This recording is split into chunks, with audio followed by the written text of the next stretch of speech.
Hello students, how are you? Hope you all are doing fine. We'll be starting ethers today और हम शुरू करते हैं classification of ethers से, ठीक है?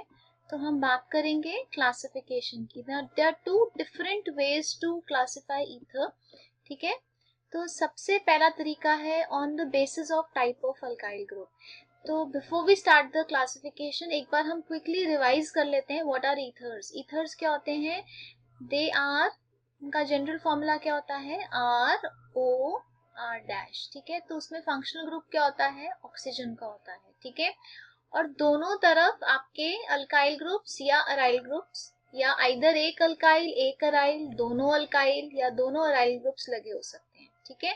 सो पहली क्लासिफिकेशन इसी बेसिस पे है, दैट इज लगा क्या हुआ है ऑक्सीजन के साथ, ठीक है? So the first way of classifying is that they can be classified as alkyl ethers and aromatic ethers, ठीक है? तो पहला तरीका क्या है? They are classified as alkyl ethers and aromatic ethers, ठीक है? अब सबसे पहले आ जाते हैं अल्काइल ईथर्स क्या होते हैं. अल्काइल ईथर्स क्या होते हैं? जिसमें both the groups, that is both R and R dash are alkyl groups, ठीक है? राइट, इनमें से कोई भी बेंजीन रिंग वाला नहीं है. जैसे हम ले लेते हैं CH3O CH2 CH3. आप देख रहे हो इसमें ये आपका इधर मिथाइल लगा हुआ है, ये इथाइल लगा हुआ है. ये डिफरेंट भी हो सकते हैं, they can be same also, जैसे CH3 CH2O CH2 CH3. इस केस में ये भी आपका इथाइल है और ये भी आपका इथाइल है, ठीक है? So these are alkyl group, alkyl ethers. दूसरे होते हैं आपके एरोमेटिक ईथर्स, ठीक है? अब फर्दर एरोमेटिक ईथर्स जो हैं कौन से हैं जिसमें क्या होएगा? ओके, नाउ बेंजीन रिंग जरूरी नहीं है दोनों में लगा हो.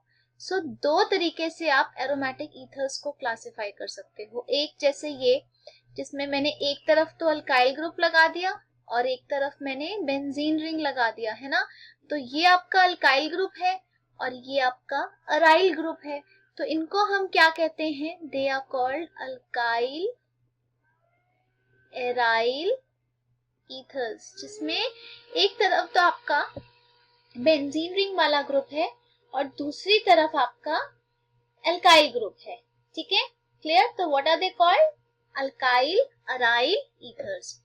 इसमें दूसरा केस क्या हो सकता है? जैसे दोनों तरफ आपके बेंजीन रिंग लगे हुए हैं, जरूरी नहीं है ये सेम हो सकता है यहाँ C6H5 CH2 भी बेंजाइल ग्रुप भी लगा हो अराइल फिनाइल की जगह, ठीक है? तो इस एग्जाम्पल में यहाँ फिनाइल है और यहाँ फिनाइल है. फिनाइल आपको पता है क्या है? अराइल कंपाउंड है. ये भी अराइल ग्रुप है, ये भी अराइल ग्रुप है. तो इनको हम क्या कहेंगे? डाई अराइल ईथर्स, ठीक है? अराइल ग्रुप पता है ना आपको, कोई भी बेंजीन रिंग वाले कंपाउंड में न्यूक्लियस से अगर एक वैकेंसी खाली है, दैट इज अराइल ग्रुप, ठीक है? क्लियर है? Okay, now this is one way of classifying. Second way of classifying क्या है? तो ये आपकी पहली क्लासिफिकेशन थी एज अल्काइल ईथर्स या aromatic ethers. The second way of classifying is known as symmetrical and unsymmetrical ethers, ठीक है? symmetrical and unsymmetrical ethers, ठीक है? अब आपके symmetrical ethers कौन से होते हैं? R O R, ठीक है? चाहे ये R अल्काइल ग्रुप है, चाहे ये अराइल ग्रुप है, बट जिसमें ये दोनों सेम है, जैसे CH3O CH3, या दोनों तरफ हम फिनाइल लगा देते हैं C6H5O C6H5. तो यहाँ मैंने दोनों तरफ बेंजीन रिंग लगा दिया. But what is important is जिसमें ये दोनों सेम है, उनको हम क्या कहते हैं? They are called symmetrical ethers, या इनको हम सिंपल ईथर्स भी कहते हैं.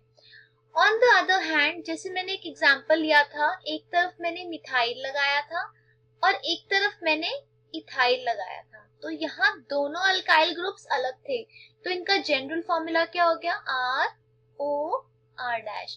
तो ये क्या है आपका, ये आपका क्या है, अनसिमेट्रिकल ईथर, या हम इसको क्या कहते हैं, मिक्स्ड ईथर्स। ठीक है, सिमिलरली अगर आप ये वाला एग्जांपल ले लो, ये जो मैंने ऊपर लिखा है ये वाला, जहां पे CH3 है, ठीक है, एक तरफ CH3 है, एक तरफ C6H5 है, तो ये भी किस तरह का ईथर है, this is also a mixed ether और अ अनसिमेट्रिकल ईथर। ठीक है, तो ये तो हो गए आपके, there are two different ways of classification. ठीक है, अब हम आ जाते हैं नॉमेनक्लेचर पे।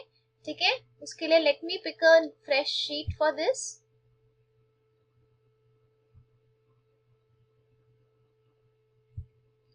Okay, so now let's come to nomenclature.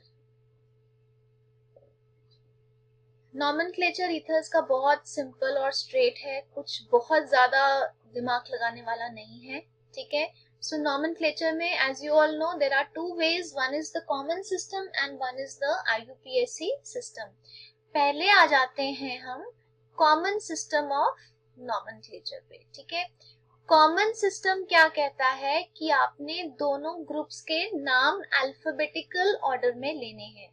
जैसे आपके पास है CH3O CH2 CH3, तो कॉमन सिस्टम में ये क्या कहलाएगा, this is methyl and this is ethyl. तो ये E से शुरू हो रहा है और ये M से, तो इसका नाम क्या हो जाएगा, इथाइल मिथाइल ईथर। ठीक है, उसी तरह एक और ले लेते हैं, जैसे मेरे पास दोनों तरफ सेम है, इधर भी इथाइल लगा हुआ था और इधर भी इथाइल लगा हुआ था, तो इसका नाम क्या हो गया, डाई इथाइल ईथर। ठीक है, is it clear to you? थोड़ा सा और देख लेते हैं कुछ एग्जांपल्स। जैसे मेरे पास यहाँ पे है CH3, यहाँ पे O है और यहाँ पे मैंने बेंजीन रिंग लगा दिया, so this is basically C6H5 या फिनाइल है ना, और ये क्या है मेरा, मिथाइल है, तो पहले M आता है, तो क्या हो जाएगा, मिथाइल फिनाइल ईथर। ठीक है, पहले मिथाइल क्यों लिखा, क्योंकि M P से पहले आता है ना, अल्फाबेटिकली लिखना है। ठीक है, और देख लेते हैं, लेट्स टेक दिस CH3O। ठीक है, अब ये आपको दिख रहा है प्रॉप, लेकिन मैंने कहा से, मैंने बीच में से कनेक्शन दे दिया। ठीक है, CH3, ये हो गया आपका CH3। So this is not simple propyl, this is isopropyl. If you remember, जब हम यहाँ से कनेक्शन दे रहे थे ये था हमारा एन प्रोपाइल, और जब हम कनेक्शन यहाँ से दे रहे थे ये क्या था, आइसोप्रोपाइल। तो ये मेरा क्या है, ये मेरा आइसोप्रोपाइल है। ठीक है, so this is methyl and this is isopropyl. ठीक है, बट प्लीज रिमेम्बर, यहाँ मैं मिथाइल का M लूंगी और आइसोप्रोपाइल का I नहीं लेने वाली। आइसो तो उसकी फॉर्म है, अल्काइल ग्रुप का नाम क्या है, प्रोपाइल, तो मैं यहाँ मिथाइल का M लूंगी और प्रोपाइल का P लूंगी जब मैंने उसका नाम डिसाइड करना है। ठीक है, आई एम रिपीटिंग, आइसो या नियो या टर्ट में मैं I या N या T नहीं लेती, मेरे को सिर्फ अल्काइल ग्रुप का अल्फाबेट लेना है। ठीक है, इसको आप नोट कर लीजिए अपने नोट्स में, कहीं हैशटैग डाल के कहीं make a note of this. तो इसका नाम क्या हो जाएगा, इसका नाम हो जाएगा मिथाइल आइसो प्रोपाइल, और ये है क्या, ये है ईथर। ठीक है, is it clear to you? ठीक है, इसके अलावा कुछ स्पेशल नेम्स भी होते हैं। ठीक है, कुछ आपको मैंने बताया था, कुछ इंपॉर्टेंट कमर्शियल कंपाउंड्स के स्पेशल नेम्स होते हैं। ठीक है, जिनका सिस्टम से कोई लेना देना नहीं है। जैसे ये कंपाउंड आपको दिख रहा है, इसका ये बहुत इंपॉर्टेंट कंपाउंड है। ठीक है, दिस इज बेंजीन रिंग और साथ में मिथॉक्सी ग्रुप लगा हुआ है, इसका नाम क्या है, इसका नाम है एनिसोल।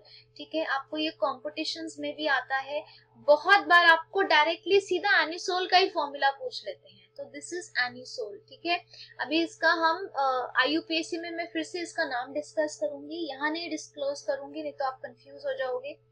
ठीक है, उसी तरह एक कंपाउंड है और करना है, दैट इज यहाँ पे OCH2CH3।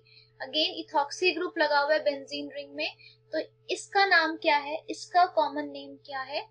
ओके, इसका पहले हम देखते हैं कमर्शियल नेम क्या है। It is phenetole, PHENE, phene, TOLE, toll.